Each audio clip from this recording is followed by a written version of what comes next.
আমি ওই কোটি কোটি টাকা পেয়েছি, ওই টাকার জন্য আসছি, এটি মানুষ জানুক। আমি এখন পর্যন্ত জানেন যে আমি এখন পর্যন্ত নবীন সদস্য, আমি একটা পদও এখন পর্যন্ত চাই না। কিন্তু ব্যক্তিগত নমিনেশন না পেয়ে যারা ব্যক্তিগত কারণে দল ছেড়ে দিতে পারে, দলের আদেশ অমান্য করতে পারে, তাদেরকে বহিষ্কার চিরস্থায়ী করা উচিত। আপনি যে আলোচনা করেছেন, প্রশ্ন করবেই, প্রশ্ন করতে হবে। ব্যক্তিগত আক্রমণগুলো কেন ব্যক্তিগত আক্রমণ প্রশ্নটা করা ঠিক করেন, হয় না, এটা ঠিক হয় হাজারবার না। প্রশ্ন করেন, হাজারবার প্রশ্ন করেন, কেন গেলেন, কেন যাবেন না। আমার তো যে কোনো মানুষের অধিকার আছে। আর এখানে যে তবে জিনিসটা আমি বুঝতে আক্তার ভাইকে চাচ্ছি, ধন্যবাদ দিই। আক্তার ভাই, আপনাকে অসংখ্য ধন্যবাদ দিয়ে আমি খুব কৃতজ্ঞতা জানাচ্ছি যে আপনি আজকে খুব ঠান্ডা মাথায় শান্ত মাথায় উত্তর দিয়েছেন। আমি ব্যক্তিগতভাবে আপনাকে ধন্যবাদ জানাই। শুক্রিয়া, শুক্রিয়া ভাইয়া। তো এখন যে কথাটা বলছিলেন সাগর ভাই, এই যে জি বহিষ্কার রাজনীতি বা বহিষ্কার বিষয়টি, আসলে এখানে সদস্য সাহেবকে আমাকে পূর্ণ সমর্থন করতেই হয়। যারা দলের সিদ্ধান্ত রাজনৈতিক কারণ ছাড়া, মনোনয়নটা ব্যক্তিগত ব্যাপার, এটা রাজনৈতিক হুম সিদ্ধান্ত না। যদি মনে করতাম যে না আমরা নির্বাচনে যাব না, এই অর্থ করব না, যেমন আমরা করেছি অতীতে, দলের রাজনীতিতে চ্যালেঞ্জ করেছি, কিন্তু ব্যক্তিগত নমিনেশন বহুবার আমি পাই নাই, করি নাই। কিন্তু ব্যক্তিগত নমিনেশন না পেয়ে যারা ব্যক্তিগত কারণে দল ছেড়ে দিতে পারে, দলের আদেশ অমান্য করতে পারে, তাদেরকে বহিষ্কার চিরস্থায়ী করা উচিত। তাদেরকে দলে রাখা উচিত না, তাদের দল দুর্বল হয়, তাদের দলের ভাবমূর্তি নষ্ট হয়। এটা যেই করুক, কারণ আপনাকে এটা মনে রাখতে হবে যে দলের সিদ্ধান্ত অন্য সময়, যেমন সংসদ সদস্য হিসাবে একজন মনোনয়ন পাওয়ার পরে, নির্বাচিত হওয়ার পরে সদস্য পদটাও সে ছাড়তে পারে না, সেখানেও দলের সিদ্ধান্ত লাগে। সেখানে যারা মনোনয়ন না দিলেই, রুবিনার মতো একজন ব্যারিস্টার এই ধরনের কাজ করবে, এবং যে যার জন্য দল অনেক অবদান আছে, দলের অনেক অবদান আছে।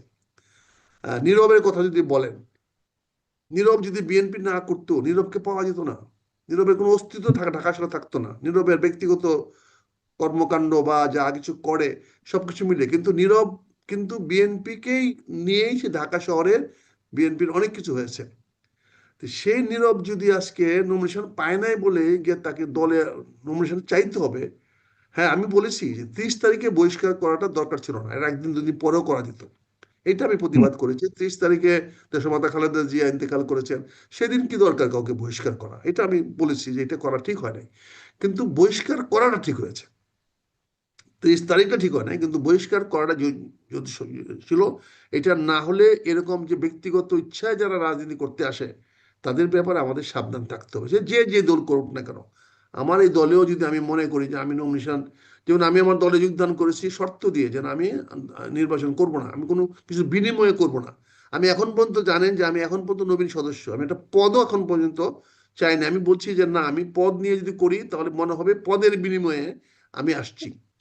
কাজে আমি ওই কোটি কোটি টাকা পেয়েছি, ওই টাকার জন্য আসছি, এটি মানুষ জানুক, এটি মানুষের মধ্যে থাকুক। আমি এটা নিয়ে আর বিতর্ক করতে চাই না। তবে আমি মনে করি যে আমাদের রাজনীতিটা কিন্তু গুণগত পরিবর্তন আসা উচিত। আমরা কারণ নেতৃত্বহীন, অ্যামাউন্টটা যদি বলে রাখতেন তাহলে ভালো হতো। হ্যাঁ এমনটা তো আপাতত শূন্য। এখন পাইলে পরে জানাবো, এখন পর্যন্ত পাই নাই। হয়তো এখনো ভদ্রলোক পেন্ডিং এ আছে।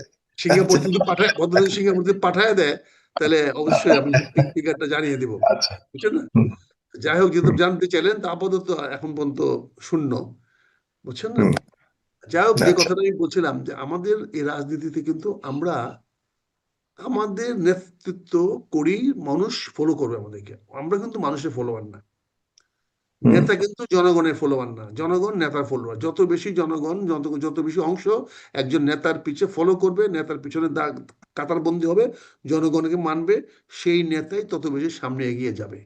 তো আমাদেরকে এই কর্মীদেরকে এই জিনিসটা বিচার করতে হবে। তারপরে যেটা এই এই- ইয়া চলে গেলেন, কি নাম ভদ্রলোকের, পলাশ। পলাশ ভাই পলাশ চলে গেলেন। আপনি অনুষ্ঠানের প্রতি উনি মানে একটা একটা অনীহা প্রকাশ করে গেলেন। আসলে আপনাকে তো এটা ব্যালেন্স করতে হবে। আপনি দর্শকদের জন্য করেন, দর্শকরা তো আপনার কথা শুনতে হবে, তাদেরও তো হুম মূল্যায়ন করতে হবে। আর আমরা হয়তো, আমি ব্যক্তিগতভাবে কিন্তু গ্রুপ টকে এখন যাই না। গ্রুপ হুম টকে যাই না এই জন্য যে আমি বিতর্ক করতে চাই না, আমি আপনার প্রশ্নের জবাব দিতে চাই। তারপরেও হুম আপনার ফেস দ্য পিপল কানাডা থেকে করেন, বাংলাদেশ নিয়ে ভাবেন, চিন্তা করেন, বিভিন্ন লোক দিয়ে আনেন। ঠিক আছে, এখানে আপনার সঙ্গে থাকাটা আমি মনে করি এটা আমাদের একটা নৈতিক দায়িত্ব। কিন্তু হ্যাঁ, বাংলাদেশি স্বাভাবিক। কোনো, আমরা ফেস দ্য পিপল মানে কি, আপনি দু একজন জনগণের মানে স্বাভাবিক কোটি কোটি মানুষের কাছে তো আর আপনারা গিয়ে সম্ভব না, সবার ফটো নিতে পারবেন না। আমাদের সীমিত পরিসরে যে দু একজন এসে সেখানে যদি প্রশ্ন করে সেখানে আপনারা যে জনগণকে স্বাভাবিক। নিয়ে আসবেন তাদেরকে ফেস করতে রাজি আছি, ফেস দ্য পিপল বা ইন্টারভিউ আছে বলে। কিন্তু এখানে এক্স্যাক্টলি, হ্যাঁ। আমি কোনো ওই যৌথ বা অন্য কারোর সঙ্গে আমি করতে চাই না এবং না করার চেষ্টা করছি। অনেক অসন্তুষ্ট হন কেন করি। উপরে গেছিলেন কেন? কোনো ডিউটি পালন জি করে না। জি ভাই, হ্যাঁ। জি তো যাই জি হোক, আশা মনে করি যে আমাদের এই কথাগুলো বলতে হবে, কথাগুলো চালিয়ে যেতে হবে, জনগণকে প্রতিক্রিয়া ব্যক্ত করার সুযোগ দিতে হবে। আমি হুম জনগণ যারা প্রতিক্রিয়া জানিয়েছে তাদের ব্যাপারে আমার কোনো রকম অসন্তুষ্টি নাই। আমি ধন্যবাদ জানাই। মানুষ কথা বলুক, মানুষের কথা বলতে হুম দিতে হবে। মানুষের কথার মধ্যে সব সঠিক হবে যেরকম ঠিক না, আবার সব ভুল হবে এটাও ভাবা ঠিক না। আমাদেরকে জনগণকে সামনে কথা বলতে দেন, কথা বলার সুযোগ দেন। জনগণ নিজেই বুঝে নেবে কোনটা বলা ঠিক, কোনটা বলা ঠিক না। আমাদেরও তো পরিবর্তন হচ্ছে, আমরাও তো কথা, অনেক পরিবর্তন আমাদের আসতেছে। কাজে ইনশাল্লাহ আমাদের সেই জিনিসগুলো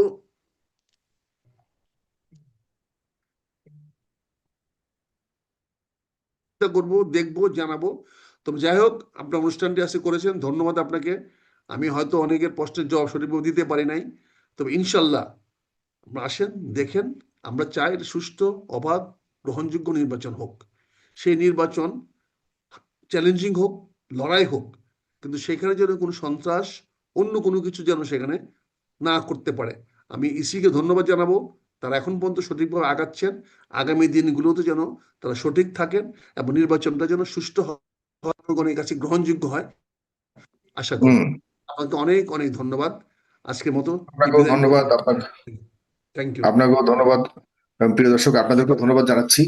বিতর্ক হবেই, সামনের নির্বাচন যেহেতু আসছে, সবাই যেহেতু অংশগ্রহণ করছে, বহুজন বহুমত, এটাই হলো আমাদের গণতন্ত্রের সৌন্দর্যতা। জি, অ্যাডভোকেট কামরুল ইসলাম, আপনি আনমিউট করে বলুন, কিছু একটা বলতে যাচ্ছেন।